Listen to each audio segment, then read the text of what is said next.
ঝরাচ্ছে, তাদের সাথে আর কোনো আপোষ নাই, তাদের সাথে আর কোনো কথা নাই, এত সুশীলতার আর কোনো জায়গা নাই। এইবার একদম চূড়ান্ত পতনের ডাক দেওয়ার সময় হয়েছে, চূড়ান্ত ঘোষণার ডাক দেওয়ার সময় হয়েছে।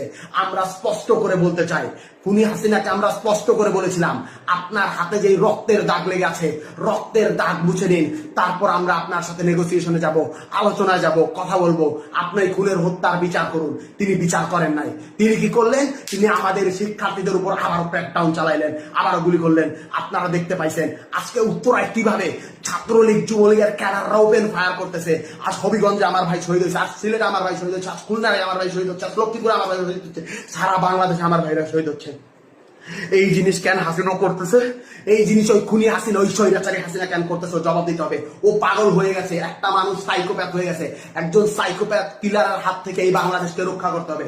এই বাংলাদেশ আর স্বাভাবিক কোনো মানুষের হাতে নাই, এই বাংলাদেশকে সাইকোপ্যাথের হাত থেকে রক্ষা করতে হবে।